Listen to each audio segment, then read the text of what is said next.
Hello students, welcome back to my YouTube channel. Today we are discussing about chromosomes. आज की class में हम chromosomes पढ़ेंगे। Chromosomes में हम देखेंगे इसके पार्ट्स, इसकी स्ट्रक्चर, इसके फंक्शंस और ये क्यों इंपॉर्टेंट है सेल के लिए। आज की क्लास में इसके बारे में हम डिटेल व्यू में स्टडी करेंगे। तो स्टार्ट करते हैं क्रोमोसोम्स।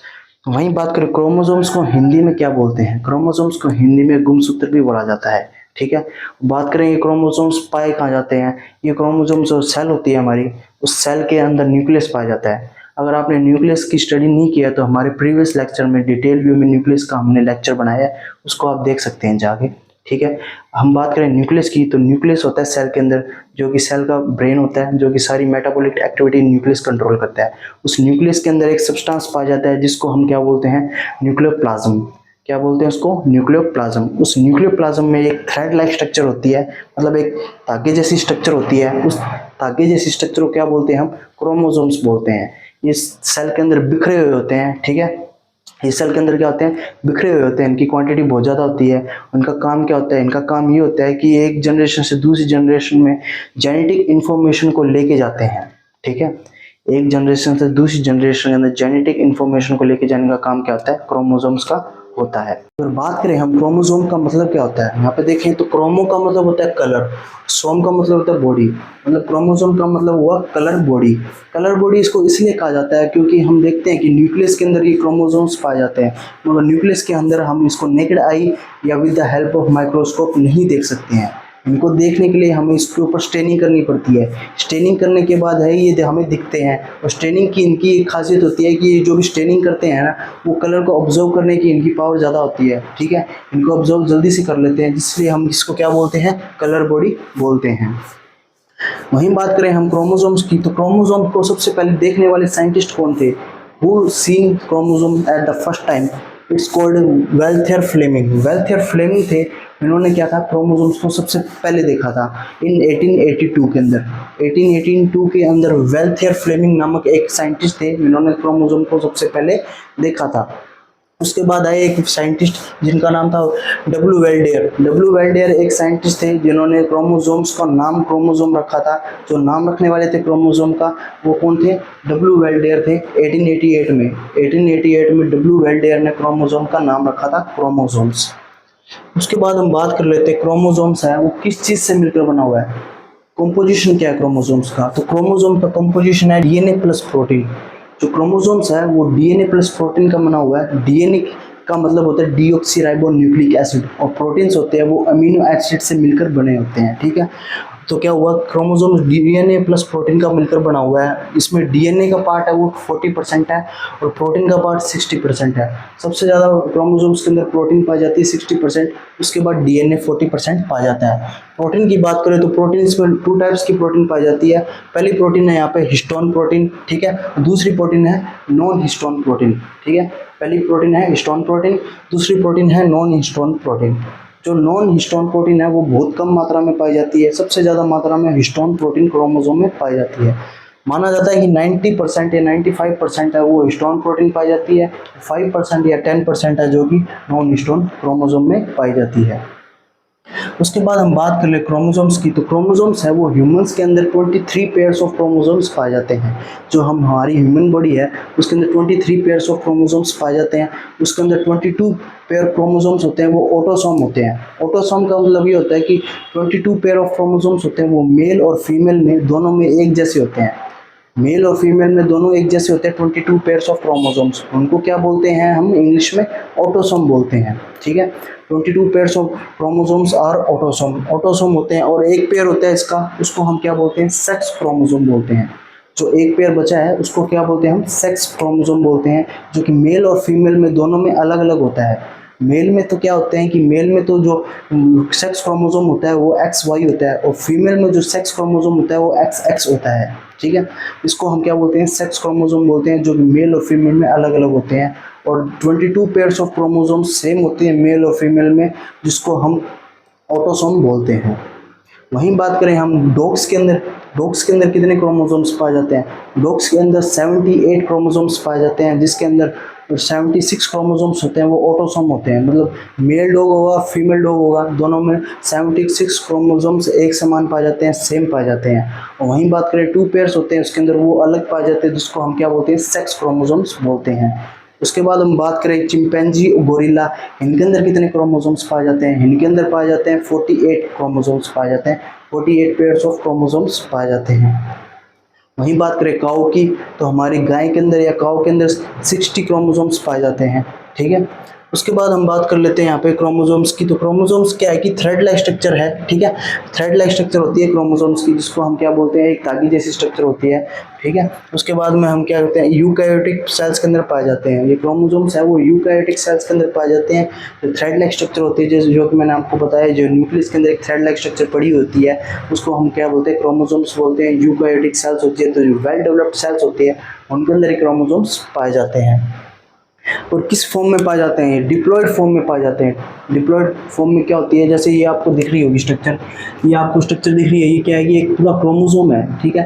ये पूरा क्रोमोसोम है, ये डिप्लॉयड मतलब दो के जोड़े में पाए जाते हैं। ये एक क्रोमोसोम और ये एक क्रोमोसोम, इसको क्या बोलते हैं? हम डिप्लॉयड क्रोमोसोम बोलते हैं। दो के जोड़े में पाए जाते हैं, जो कि ह्यूमंस के अंदर दो के जोड़े में क्रोमोसोम्स पाए जाते हैं, जिसको हम क्या बोलते हैं? डिप्लॉयड क्रोमोसोम्स बोलते हैं। उसके बाद हम बात करें तो in prokaryotic cells chromosomes are haploid 1n form and colloid circular form. जो प्रोकैरियोटिक सेल्स होती है उनके अंदर भी क्रोमोसोम्स पाए जाते हैं, मगर उनके अंदर क्रोमोसोम्स है वो हैप्लॉइड फॉर्म में पाए जाते हैं। मतलब ये तो डिप्लॉइड फॉर्म में था, मतलब डबल क्रोमोसोम्स पाए जा रहे थे, जोड़े में पाए जा रहे थे ह्यूमंस के अंदर। जो प्रोकैरियोट्स होते हैं वो जो पूर्ण रूप से डेवलप्ड सेल्स नहीं होती है, जिनके अंदर वेल डेवलप्ड न्यूक्लियस नहीं होता है, उनके अंदर क्रोमोसोम्स है वो हैप्लॉइड फॉर्म में पाया जाता है। मतलब ये डबल फॉर्म में नहीं पाया जाएगा, ये एक ही फॉर्म पाया जाएगा, एक ही फॉर्म में पाए जाएंगे। इसको हम क्या बोलते हैं? हैप्लॉइड फॉर्म बोलते हैं, 1n फॉर्म बोलते हैं, ठीक है।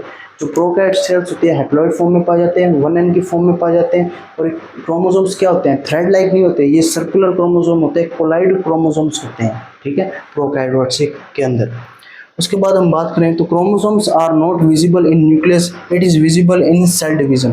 जो क्रोमोसोम्स होते हैं वो न्यूक्लियस के अंदर विजिबल नहीं होते हैं, ठीक है। मैंने आपको शुरू में भी बताया था, जो क्रोमोसोम्स होते हैं वो सेल के अंदर विजिबल नहीं होते। ये विजिबल कब होते हैं, कब दिखाई देते हैं हमें? जब सेल का डिवीजन होता है। सेल का डिवीजन मतलब कि सेल का विभाजन होता है ना, जब क्रोमोसोम हमें दिखाई देते हैं। सेल का विभाजन या सेल का डिवीजन में एक स्टेज आती है, एक फेज आता है, जिसको हम बोलते हैं मेटाफेज, ठीक है। एक स्टेज आती है जो सेल का डिवीजन होता है ना, जब एक फेज आती है उसके अंदर हम बोलते हैं उसको मेटाफेज। उस मेटाफेज फेज के अंदर ही क्रोमोसोम्स हमें दिखाई देते हैं। ऐसे क्रोमोसोम हमें नहीं दिखाई देंगे सेल के अंदर। उसके बाद हम बात करें length of chromosomes in metaphase 0.1 micrometre to 33 micrometre. जो हमारी लेंथ होती है क्रोमोसोम्स की मेटाफेज के अंदर हम देख सकते हैं क्रोमोसोम्स को, मैंने आपको ये बताया। उसके अंदर हम इसकी लेंथ को मेजर करें तो उसकी लेंथ क्या मिलेगी हमें? 0.1 माइक्रोमीटर से लेके 33 माइक्रोमीटर तक इसकी लेंथ होती है, ठीक है, लंबाई होती है। वहीं बात करें इसकी थिकनेस की, मोटाई की, तो इसकी 0.2 माइक्रोमीटर से लेके 2 माइक्रोमीटर तक इसकी थिकनेस या मोटाई होती है। अब हम पढ़ेंगे क्रोमोसोम की स्ट्रक्चर को, ठीक है। क्रोमोसोम की स्ट्रक्चर को देखें तो हम देखें कि ये हमारा न्यूक्लियस है। इस न्यूक्लियस के अंदर ये क्या दिखाई दे रहा है हमें? क्रोमोसोम दिखाई दे रहा है, ठीक है। ये क्रोमोसोम क्या है? थ्रेड लाइक स्ट्रक्चर होती है, तागे जैसी इसकी स्ट्रक्चर होती है, ठीक है। इसको अगर जूम करके देखें तो हमको ये ऐसा दिखाई देगा, ठीक है। तागे लाइक स्ट्रक्चर हमको ऐसी दिखाई देगी, ठीक है। इस तागे लाइक स्ट्रक्चर को हम क्या बोलते हैं? यहाँ पे क्रोमेटिड बोलते हैं। जो इसके आर्म्स दिख रहे हैं, जो इसके बाजुएं दिख रही है, इस बाजुओं को क्या बोलते हैं? हम क्रोमेटिड बोलते हैं, ठीक है। क्रोमेटिड क्या है कि यहाँ पे जो हमारे जो सेल का डिवीजन नहीं हुआ अभी, उससे पहले की स्ट्रक्चर है ये। उसके बाद में सेल का डिवीजन होने के बाद में एक प्रोसेस चलती है इसके अंदर रेप्लिकेशन की, ठीक है। उस रेप्लिकेशन की प्रोसेस से क्या होता है कि जो ये क्रोमेटिड है, यहाँ पे तो एक क्रोमेटिड है, सेल का डिवीजन या रेप्लिकेशन प्रोसेस होती है, उसमें क्या होता है कि इसके अंदर 2 क्रोमेटिड आ जाते हैं, ठीक है। 2 क्रोमेटिड बन जाते हैं इसके अंदर, पहले एक था, यहाँ पे 2 बन गए, ठीक है। उसके बाद हम देखें तो ये ह्यूमंस के अंदर जो हम देखते हैं, जो ह्यूमंस के अंदर क्रोमोसोम्स है वो पेयर के अंदर पाए जाते हैं, ठीक है। पेयर के अंदर क्या है कि 2n की फॉर्म में पाए जाते हैं, डिप्लॉयड फॉर्म में पाए जाते हैं। यहाँ पे हम देख रहे हैं कि 2n की फॉर्म में कौन से होते हैं? मतलब एक क्रोमोसोम ये है और एक क्रोमोसोम ये है, इसको क्या बोलते हैं? डिप्लॉयड फॉर्म बोलते हैं, 2n फॉर्म में बोलते हैं। वहीं देखे तो हमने कि प्रोकैरियोटिक सेल्स होती है, जो वेल डेवलप्ड सेल्स नहीं होती है, उनके अंदर क्रोमोसोम्स है वो एक ही होते हैं, मतलब 1n होता है, 2n नहीं होता है। मतलब ये इतना ही पाया जाता है, ये साथ में पेयर में नहीं पाया जाता। उसके बाद हम इस स्ट्रक्चर को देख लें, क्रोमेटिड की स्ट्रक्चर को देखें तो यहाँ पे जूम करके, उससे पहले मैं आपको एक चीज़ और बता देता हूँ। बच्चों के मन में एक सवाल आता है जैसे क्रोमेटिन और क्रोमेटिड में क्या डिफरेंस है।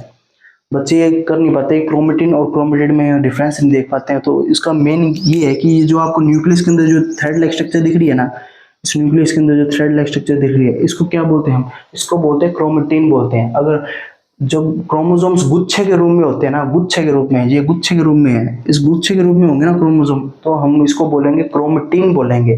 क्या बोलेंगे, क्रोमेटिन बोलेंगे। अगर क्रोमोसोम यू स्टैंड फॉर्म में होंगे, ठीक है, इस स्टैंड फॉर्म में क्रोमोसोम होंगे तो इसको हम क्या बोलेंगे, क्रोमेटिड बोलेंगे।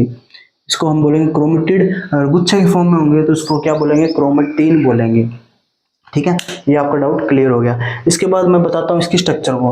अगर इस स्ट्रक्चर को हम यहाँ पे देखें तो डिटेल व्यू में देखेंगे तो इसमें देखते हैं कि हम इसके बीच में जो ये आपको ये दिखाई दे रहा है सर्कल सा, इस ब्लैक कलर के सर्कल को हम क्या बोलते हैं, इस ब्लैक कलर के सर्कल को हम बोलते हैं सेंट्रोमियर बोलते हैं।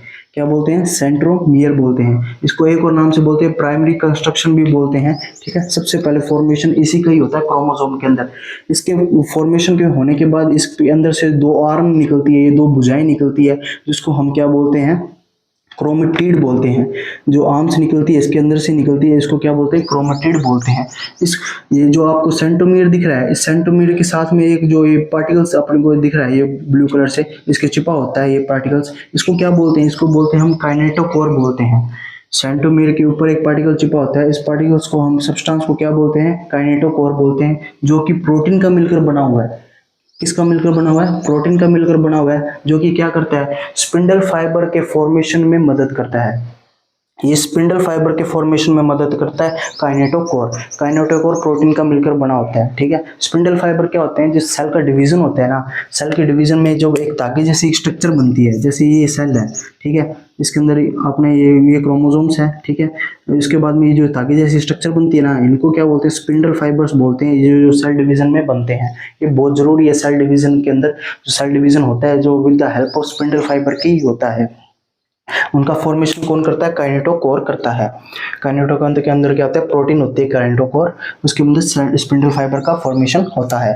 अब उसके बाद हम देखते हैं तो यहाँ पे देखें तो इसके ऊपर ये आर्म्स पाई जाती है, इनको क्या बोलते हैं हम, इन आर्म्स को बोलते हैं हम क्रोमेटिड बोलते हैं। ठीक है, इस आर्म्स के अंदर आपको दो साइड दिख रही है, एक ये वाली साइड है और एक ये वाली साइड है, मतलब एक नीचे में डार्क कलर का साइड है, ऊपर लाइट कलर की साइड है। इस लाइट कलर की साइड और डार्क कलर की साइड को भी हम अलग से डिफाइन करते हैं। इसका डार्क कलर की साइड को तो हम क्या बोलते हैं, डार्क कलर की साइड को तो बोलते हैं हेटेरोक्रोमेटिन बोलते हैं। डार्क कलर का साइड है इसको क्या बोलते हैं, हेटेरोक्रोमेटिन बोलते हैं। जो लाइट कलर का साइड है इसको बोलते हैं यूक्रोमेटिन बोलते हैं। क्या बोलते हैं, यूक्रोमेटिन। लाइट कलर की साइड को बोलते हैं, डार्क कलर की साइड को बोलते हैं हेटेरोक्रोमेटिन।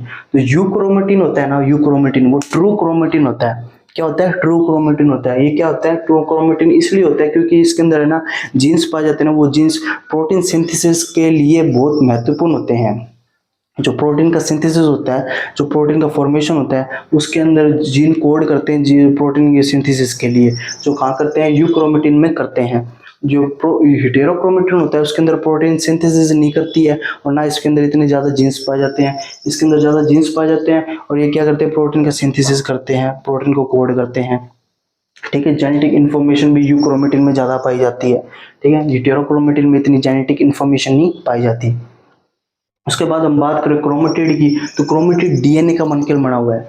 ये क्रोमेटिड जो आम दिख रही है आपको, ये क्या होता है, डीएनए का मिलकर बना होता है, डीऑक्सी न्यूक्लिक एसिड का मिलकर बना होता है। उसके बाद में हम बात कर लेते हैं इस क्रोमेटिड के साथ में एक जो भाग है, इसका जो एक स्ट्रक्चर है वो चिपकी होती है with the help of secondary constriction. Secondary constriction के साथ ही एक स्ट्रक्चर जुड़ी हुई है, गुब्बारे जैसी स्ट्रक्चर है, उसको क्या बोलते हैं हम, सेकेंडरी कंस्ट्रक्शन बोलते हैं। जो इसका जॉइंट है उसको क्या बोलते हैं हम, सेकेंडरी कंस्ट्रक्शन बोलते हैं।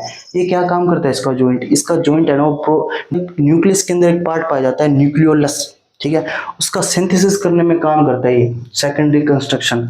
सेकेंडरी कंस्ट्रक्शन क्या काम करता है, जो न्यूक्लियस के अंदर एक पार्ट पाया जाता है जो न्यूक्लियोलस, उसका सिंथेसिस होता है ना, वो सेकेंडरी कंस्ट्रक्शन के द्वारा ही किया जाता है। उसके बाद इसके ऊपर आपको ये स्ट्रक्चर दिखाई दे रही है, इसको गुब्बारे जैसी स्ट्रक्चर दिखाई दे रही है, उसको क्या बोलते हैं हम? सैटेलाइट डीएनए बोलते हैं। क्या बोलते हैं? Satellite DNA. और सैटेलाइट डीएनए के ऊपर ही आपको ये रेड कलर से जो आपको ये टोपी जैसी स्ट्रक्चर दिखाई दे रही है, दोनों एंड पे होती है इसके, जो क्रोमोसोम होता है इसके दोनों एंड पे ये टोपी जैसी स्ट्रक्चर होती है, इसको हम बोलते हैं टीलोमेयर। क्या बोलते हैं? टीलोमेयर। ये दोनों एंड पे होती है, ये क्या करती है? जेनेटिक इन्फॉर्मेशन होते हैं, जीनोम्स होते हैं ना, उनको प्रोटेक्शन देने का काम करता है। मतलब उनको जो जेनेटिक इन्फॉर्मेशन होते हैं उनको प्रोटेक्ट करके रखता है। जैसे दूसरे जो क्रोमोसोम्स होते हैं उनके साथ फ्यूज नहीं होते, दूसरे क्रोमोसोम के साथ ये रेप्लिकेशन नहीं करते, इसलिए जो क्रोमोसोम्स है ना उनको जो एंड को प्रोटेक्शन देने का, जेनेटिक इन्फॉर्मेशन को प्रोटेक्शन देने का काम किसका होता है? टीलोमेयर का होता है। इसके बाद में एक फैक्ट भी है, अगर टीलोमेयर क्या होता है? सेल डिवीजन होता है, उसके साथ डिवाइड होता रहता है, ठीक है। ये सेल डिवीजन होता है तो इसकी क्वांटिटी है ना वो क्रोमोसोम्स के ऊपर से कम होती जाती है, ठीक है। आपको बताऊं तो ये टीलोमेयर है, इसका क्वांटिटी कम होती जाती है, जिससे क्या है कि ये टीलोमेयर का जो क्वांटिटी है वो कम होने से क्या है कि जो हमारी एज है ना, एज रिड्यूस होती जाती है। जो ह्यूमन की एज रिड्यूस क्यों होती है? क्योंकि ये जो क्रोमोसोम होता है इसके ऊपर ये टीलोमेयर पाया जाता है। जो टीलोमेयर होता है वो सेल डिवीजन के टाइम है ना धीरे धीरे रिड्यूस होता रहता है। रिड्यूस होने से जो ह्यूमंस की एज है ना वो डिग्रेड होती जाती है, मतलब ह्यूमंस की एज जल्दी जल्दी खत्म होती जाती है, मतलब जल्दी बूढ़ा होता है। वो इसलिए होता है क्योंकि टीलोमेयर की क्वांटिटी जो क्रोमोसोम्स के ऊपर से खत्म हो जा रही है। ये एक फैक्ट है, ह्यूमन की एज का रिड्यूस होना किसके कारण होता है? With the help of telomere, ठीक है। हमारा अगला टॉपिक है सेक्स डिटर्मिनेशन, जिसको हम लिंग निर्धारण भी बोलते हैं। सेक्स डिटर्मिनेशन का मतलब ये होता है कि हम दो गैमेट्स के बीच में फ्यूजन या फर्टिलाइजेशन करवाते हैं, उससे हमें पता चलता है जो होने वाला न्यू बोर्न बेबी है वो लड़का होगा या लड़की होगा, ठीक है। इन गैमेट्स के फ्यूजन से पता चलता है कि लड़का या लड़की होगा। अब हम फ्यूजन कैसे करवाते हैं कि हमें ये पता है कि जो ह्यूमंस के अंदर होते हैं वो 23 पेयर्स ऑफ क्रोमोसोम्स पाए जाते हैं, टोटल क्वांटिटी होती है इनकी 46, ठीक है। उसके अंदर 22 पेयर्स ऑफ क्रोमोसोम्स क्या होते हैं? ऑटोसोम्स होते हैं, ठीक है। ऑटोसोम्स होते हैं जो मेल और फीमेल में दोनों में एक जैसे पाए जाते हैं। एक पेयर होता है उसको हम क्या बोलते हैं? सेक्स क्रोमोसोम्स बोलते हैं, जो कि मेल और फीमेल में दोनों में अलग अलग पाया जाता है। मेल में XY पाया जाता है, फीमेल में XX पाया जाता है। अगर हम इन दोनों क्रोमोसोम्स की क्रॉसिंग करवाएं, इन दोनों गैमेट्स की क्रॉसिंग करवाएं तो हमें ये क्या मिलता है? हमें ये क्या मिलता है? ये मिलता है हमें कि दो तो हमें गैमेट्स मिलते हैं वो XX के मिलते हैं, ठीक है, और दो ही गैमेट्स मिलते हैं हमें XY के मिलते हैं। मतलब क्या हुआ कि 50-50 चांसेस होते हैं कि होने वाला न्यूबॉर्न बेबी है वो लड़का या लड़की हो सकता है। मगर ज़्यादा चांस होते हैं वो मेल के ऊपर डिपेंड करते हैं, मेल के ऊपर ज़्यादा चांस डिपेंड करते हैं, क्योंकि मेल के पास एक गैमेट अलग है जिसका नाम है वाई गैमेट, ठीक है। अगर वाई गैमेट फीमेल के एक्स गैमेट के साथ फ्यूज हो गया तो 100% चांस होते हैं वो जो लड़का है वो ही होगा, लड़की नहीं होगा, ठीक है। उसके बाद हम देखें तो अगर ये मेल का एक्स गैमेट फीमेल के एक्स गैमेट के साथ फ्यूज हो जाए तो 100% चांस होते हैं कि गर्ल ही होगी, बॉय नहीं होगा, ठीक है। मेन रिस्पॉन्सिबल कौन होता है? मेल ही रिस्पॉन्सिबल होता है कि जो होने वाला बेबी है वो कौन होगा, बॉय होगा या गर्ल होगा। अगर हम बात करें साइज की गैमेट्स की तो यहाँ पे देखें तो एक्स का गैमेट होता है ना वो बड़ा होता है वाई के गैमेट से, ठीक है। एक्स का गैमेट का साइज बड़ा होता है वाई के गैमेट के साइज से, ठीक है। अब हम पढ़ेंगे क्रोमोसोम्स के टाइप्स। क्रोमोसोम्स के टाइप्स है वो उसकी शेप के हिसाब से 4 टाइप्स में डिवाइड किया हुआ है। पहला टाइप है इसका मेटासेंट्रिक। मेटासेंट्रिक में आप देख रहे हैं, मेटासेंट्रिक में आपको राउंडर स्ट्रक्चर दिख रही है, इसको हम सेंट्रोमियर बोलते हैं। जो इसकी आर्म्स दिख रही है उसको हम क्या बोलते हैं? क्रोमेटिड बोलते हैं। इसमें देखें तो मेटासेंट्रिक के अंदर जो सेंट्रोमियर्स है ना, सेंट्रोमियर के साथ में जो इसकी आर्म्स है क्रोमेटिड है वो इक्वली इसके साथ अटैच है, इक्वली अटैच है और क्या बना रही है? वी शेप बना रही है, इसलिए क्या बोलते हैं? इसको मेटासेंट्रिक बोलते हैं। सेकेंड टाइप है इसका सब मेटासेंट्रिक। सब मेटासेंट्रिक में हम देखते हैं कि जो सेंट्रोमियर है उसके साथ जो क्रोमेटिड है वो अटैच कैसे है? राइट हैंड की साइड की तरफ अटैच है। और कैसे अटैच है? एक तो ये छोटे वाला क्रोमेटिड है और एक बड़े वाला क्रोमेटिड है। छोटे वाला क्रोमेटिड टेढ़ा है थोड़ा और ये बड़े वाला क्रोमेटिड 90 डिग्री का एंगल बना रहा है, ठीक है। इसके साथ में क्या शेप बना रहे हैं? एल शेप बना रहे हैं, इसलिए इसको क्या बोलते हैं? सब मेटासेंट्रिक बोलते हैं। थर्ड हमारा एक्रोसेंट्रिक। एक्रोसेंट्रिक में क्या है कि जो क्रोमोसोम है इसकी 2 आर्म्स है, ठीक है। क्रोमोसोम्स की क्या है? 2 आर्म्स, उसको क्या बोलते हैं? क्रोमेटिड बोलते हैं। जो सेंट्रोमियर के साथ कैसे अटैच है? ये लेफ्ट हैंड और के साथ अटैच है, मतलब लेफ्ट हैंड की साइड, छोटा आर्म है जो लेफ्ट हैंड की साइड है और जो बड़ा आर्म है वो 90 डिग्री एंगल बना रहा है। तो क्या कौन शेप बना रहे हैं, ये जे शेप बना रहे हैं। जे शेप बना रहे हैं तो इसको क्या बोलेंगे, एक्रोसेंट्रिक बोलेंगे। फोर्थ हमारा टीलोसेंट्रिक। टीलोसेंट्रिक में हम देख रहे हैं कि इसकी जो सेंट्रोमियर के साथ जो क्रोमेटिड है वो एक ही क्रोमेटिड है, दो क्रोमेटिड नहीं है, ठीक है, एक ही भुजा है इसकी, ठीक है। वो क्या शेप बना रही है, आई शेप बना रही है, सीधी स्ट्रेट है और आई शेप बना रही है, इसलिए क्या बोलते हैं इसको, टीलोसेंट्रिक बोलते हैं। अब हम बात करेंगे क्रोमोसोम के ऑर्गेनाइजेशन का, मतलब क्या प्रोसेस रहती है, किस प्रोसेस से क्रोमोसोम का फॉर्मेशन होता है, निर्माण होता है, उस प्रोसेस के बारे में हम डिस्कस करेंगे। तो उससे पहले देख लेते हैं क्रोमोसोम बना किस चीज का होता है। क्रोमोसोम बना होता है डीएनए का, प्रोटीन का, ठीक है, डीऑक्सीराइबोन्यूक्लिक एसिड डीएनए, जो कि 40% क्रोमोसोम में पाई जाती है। वहीं बात करें प्रोटीन की, तो प्रोटीन है 60% क्रोमोसोम में पाई जाती है। प्रोटीन कौन कौन सी होती है, हिस्टोन प्रोटीन होती है और एक होती है नॉन हिस्टोन प्रोटीन। सबसे ज्यादा कौन सी होती है, हिस्टोन प्रोटीन होती है। हिस्टोन प्रोटीन 90 से 95% पाई जाती है क्रोमोसोम के अंदर। वहीं बात करें नॉन हिस्टोन प्रोटीन की, तो नॉन हिस्टोन प्रोटीन है और 10 से 5% नॉन हिस्टोन पाई जाती है। उसके बाद हम देख लेते हैं इसकी ऑर्गेनाइजेशन। ऑर्गेनाइजेशन में आपको ये डायग्राम दिख रहा है एक, इस डायग्राम में राउंडेड शेप दिख रही है, जो राउंडेड लाइक स्ट्रक्चर दिख रही है, ये 4 राउंडेड लाइक स्ट्रक्चर दिख रही है आपको। इन राउंडेड स्ट्रक्चर को हम क्या बोलते हैं, इन राउंडेड स्ट्रक्चर को हम बोलते हैं हिस्टोन प्रोटीन। ये क्या है, हिस्टोन प्रोटीन है। ये 8 मॉलिक्यूल्स है हिस्टोन प्रोटीन के, 4 मॉलिक्यूल्स आगे है और 4 मॉलिक्यूल्स इसके पीछे है। 8 मॉलिक्यूल्स होते हैं हिस्टोन प्रोटीन के, जो कहते हैं हिस्टोन ऑक्टामेयर, जिनको हम क्या कहते हैं, हिस्टोन ऑक्टामेयर कहते हैं, ठीक है। इसके ऊपर क्या, ये रेड कलर से जो थ्रेड लाइक आपको स्ट्रक्चर दिख रही है, इसको हम क्या बोलते हैं, डीएनए बोलते हैं। क्या बोलते हैं इसको, डीएनए। ये डीएनए है हिस्टोन प्रोटीन के साथ लिपटा होता है, क्योंकि डीएनए इसलिए लिपटा होता है हिस्टोन प्रोटीन के साथ क्योंकि डीएनए का साइज होता है ना, वो 6 फीट तक का होता है, मतलब 6 फीट का डीएनए होता है। एक हम बात करें तो एक न्यूक्लियस के अंदर उस 6 फीट के डीएनए को पूरा न्यूक्लियस में तो सीधा आएगा नहीं, उसको न्यूक्लियस में नहीं आएगा, तो वो क्या करता है, हिस्टोन प्रोटीन के साथ लिपटा रहता है।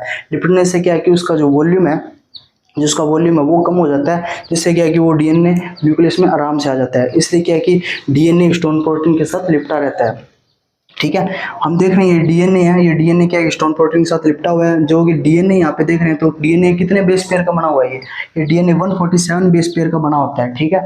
अब इसके बाद हम इस स्ट्रक्चर को थोड़ा और डिटेल से देखें, तो इसके अंदर देखते हैं कि इसमें हमें ये दिख रहा है कि ये डीएनए है, जो रेड कलर से है दिख रहा है आपको, ये डीएनए है। डीएनए किसके लिपटा हुआ है, हिस्टोन प्रोटीन से। ये ब्लैक कलर का है ना, इसको क्या बोलते हैं हम, हिस्टोन प्रोटीन बोलते हैं।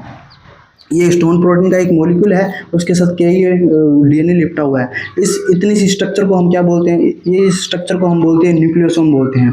क्या बोलते हैं हम, न्यूक्लियोसोम बोलते हैं। जो कि स्टोन प्रोटीन के साथ डीएनए लिपटा हुआ है, इस स्ट्रक्चर को हम बोलते हैं न्यूक्लियोसोम। ऐसे बहुत सारे न्यूक्लियोसोम इस क्रोमोसोम में पाए जाते हैं। ये क्या कि एक चेन बना के रखते हैं, पूरी ये चेन होती है लंबी सारी, उसको क्या बोलते हैं हम, क्रोमोसोम बोलते हैं, ठीक है। उसके बाद हम देखें तो इसके अंदर ये आपको ये दिख रहा है, यहाँ से जो एक हिस्टोन प्रोटीन का मॉलिक्यूल है और यहाँ पे दूसरा हिस्टोन प्रोटीन का मॉलिक्यूल है, इसके बीच में जितनी जो स्पेस है ना, उस स्पेस के अंदर 200 बेस पेयर पाए जाते हैं। मतलब ये यहाँ का हिस्टोन प्रोटीन का मॉलिक्यूल और जो दूसरा हिस्टोन प्रोटीन का मॉलिक्यूल स्टार्ट होता है, वहाँ तक 200 बेस पेयर पाए जाते हैं। कितने बेस पेयर पाए जाते हैं, 200 बेस पेयर पाए जाते हैं। उसके बाद हम बात करें तो ये किस चीज़ के साथ जुड़े हुए हैं, स्टोन प्रोटीन ये किस चीज़ के साथ जुड़े हुए हैं, लिंकर डीएनए के साथ जुड़े हुए हैं। स्टोन प्रोटीन, ये दोनों स्टोन प्रोटीन लिंकर डीएनए के साथ जुड़े हुए हैं। जितने भी स्टोन प्रोटीन होते हैं ये डीएनए के साथ लिपटे होते हैं और ये लिंकर डीएनए के साथ जुड़े होते हैं। लिंकर डीएनए के अंदर 53 बेस पेयर पाए जाते हैं। लिंकर डीएनए के अंदर कितने बेस पेयर पाए जाते हैं, 53 बेस पेयर पाए जाते हैं। उसके बाद में हम देखें तो इसको अब देखेंगे तो हम देखते हैं ये बहुत सारी स्टोन प्रोटीन है, ठीक है, बहुत सारी स्टोन प्रोटीन है। उसके साथ क्या है, डीएनए लिपटा हुआ है, रेड कलर से क्या है, ये डीएनए लिपटा हुआ है। बहुत सारी स्टोन प्रोटीन है, वो इकट्ठी हुई हुई है, ठीक है, कंप्रेस हुई हुई है, उसके साथ डीएनए लिपटा हुआ है। इसको क्या बोलते हैं हम, क्रोमेटिन बोलते हैं। क्या बोलते हैं, क्रोमेटिन बोलते हैं। ये क्रोमेटिन है और न्यूक्लियस के अंदर हमें देखने को मिलता है। क्रोमेटिन का है, न्यूक्लियस के अंदर देखने को मिलता है। जो कंप्रेस होती है, स्ट्रक्चर होती है ना, कंप्रेस स्ट्रक्चर ऑफ क्रोमोसोम, उसको क्या बोलते हैं हम, क्रोमेटिन बोलते हैं। उसके बाद इसको और थोड़ा कंप्रेस किया जाए, उसके बाद और कंप्रेस करने के बाद हमें ये ऐसी स्ट्रक्चर दिखाई देगी। इस स्ट्रक्चर को हम क्या बोलते हैं, माला बोलते हैं। माला जैसी स्ट्रक्चर दिखाई दे रही है, जैसे मोती है, मोती के अंदर धागा डालने के बाद वो माला जैसी स्ट्रक्चर बन जाती है ना, ऐसी वैसी स्ट्रक्चर है, ठीक है। इसको स्ट्रक्चर और कंप्रेस करने के बाद हमें क्या दिखता है, उसके बाद ये दिखता है कि ये ऐसी स्ट्रक्चर बन जाती है, जैसे वाई शेप का बन जाती है, वाई शेप की जैसी स्ट्रक्चर बन जाती है। इसको क्या बोलते हैं हम, क्रोमोसोम बोलते हैं। सबसे ज्यादा कंप्रेस होने के बाद ये जो लास्ट में स्ट्रक्चर बचती है उसको क्या बोलते हैं हम, क्रोमोसोम बोलते हैं, जो ऐसा दिखाई देता है। ये था हमारा क्रोमोसोम का ऑर्गेनाइजेशन। उम्मीद है आज की क्लास आपको अच्छी लगी होगी, आपको समझ में आया होगा। आज के लिए इतना ही, धन्यवाद।